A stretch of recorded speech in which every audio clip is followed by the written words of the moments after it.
Hey, what's up? It's Taylor.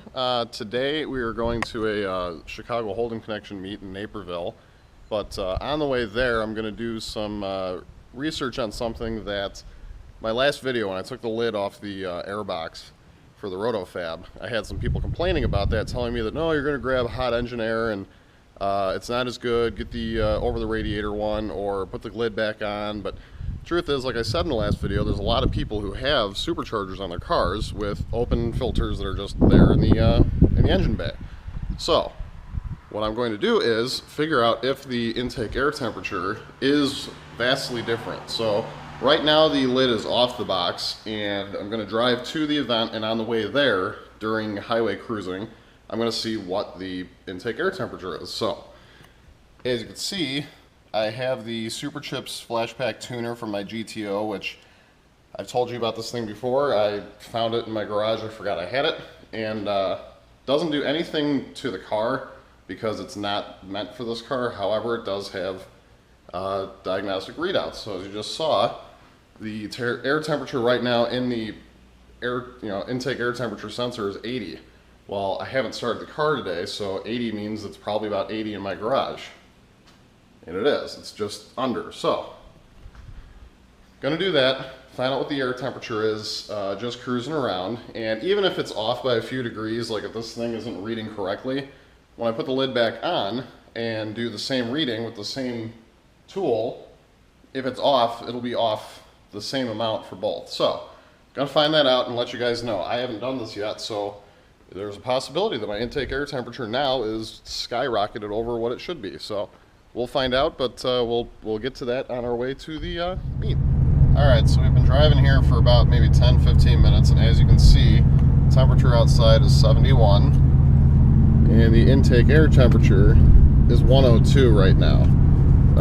It hasn't really gone above that. It's went to like 105 for a split second, but for the most part, it's been averaging around 100.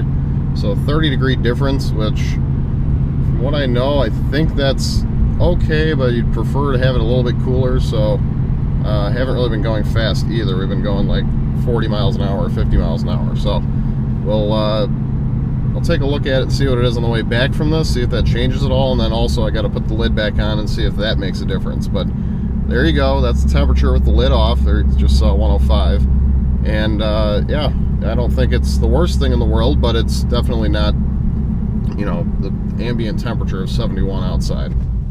So we're on the cruise, and there's been some spirited driving, and temperature is still 112, so not so bad. But as you can see, there's a few guys in our group. There's like 11 of us, I think. I got 2 SS's behind me, 1 in front of me, and these G8s leaving.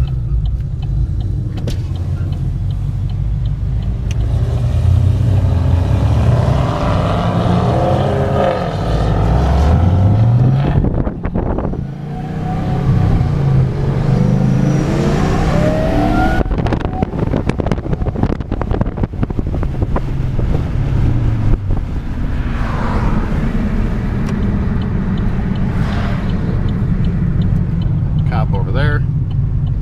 Good thing he's going the correct direction.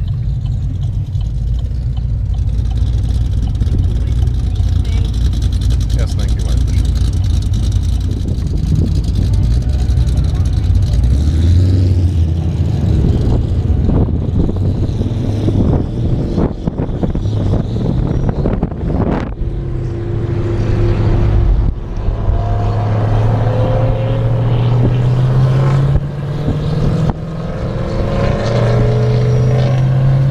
After the cruise, and here's some of the people that stayed around to eat with us. So got a couple of different SS's and some G8s.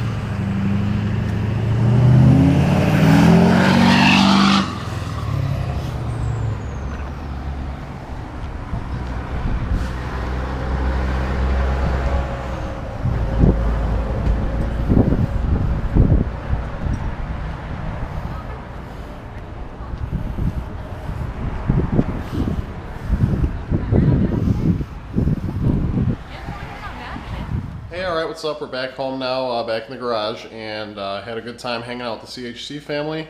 Met somebody new who just happened to walk up to us while we were in the parking lot that wanted to find out about our cars, and he's interested in buying one, so that's always cool. I love the I love the people that come up and start talking about the cars, because it's always cool. So anyway, back to business, the intake air temperature. So as you can see, the lid is off, and I've got it over here on my scooter. So let's get that put back on, and we will take it back out and see if intake air temperature changes. So as you saw, it was like somewhere hovering around 100 degrees for a while, and we were driving a little hard, but for the most part, cruising, it stayed around 105 to 107, while the ambient was 73 degrees, and this is all Fahrenheit. So I'm gonna put it back on. It's still about 73 degrees outside. It's only like 6:15 at night, so put it back on and go back out. So let's do that. All right, so we're back in the car, driving now with the air intake box lid on. And I've been driving a little bit here. I've probably only been driving like 10 minutes maybe, but it's been on some roads where I'm averaging like 60 miles an hour, so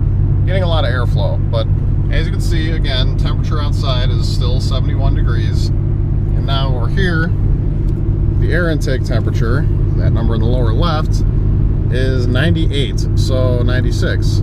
That's been floating right around between 96 and 105 this whole time. So the temperature is a little bit cooler. Yeah, see, it's going up. A little bit cooler than it was with the lid off, but I wouldn't say that it is monumentally different to where it's a ridiculous loss of power from hot engine bay air. So I think I will take my hot air and exchange it for more airflow for not having a lid on there and the increased sound. So bird in the middle of the road. So we'll go home and we'll take it off. But anyway, so glad I could do this. It wasn't really scientific, I guess, but you know, same day. Temperature thankfully stayed relatively the same all day long. The same gauge in the car didn't change anything. The only difference was my family was with me earlier and they're not now. And hopefully, you know, the people that commented and said that, you know, what are you thinking? It's hot engine air.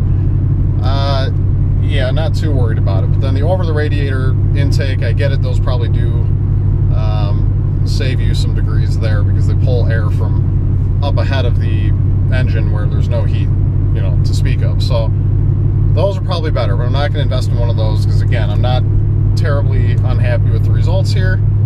And I'm just going to leave it the way I had it with the lid off. So hope you guys enjoyed that, and anybody out there who's questioning whether or not this lid on or off made a humongous difference in intake air temperature, well, there's my results. So as always, please don't forget to give this video a thumbs up, and don't forget to hit subscribe at the end if you haven't yet. And before we cut out, here's a clip of probably one of my favorite G8s in the Chicago Holden connection.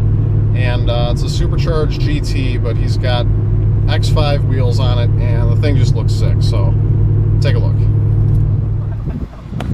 Go over the median. And we all jump over like it. They'll probably like wipe out and just take all of us out because we're all in one big group. Yeah. Down together. Oh, is he going this way? Yeah, it is.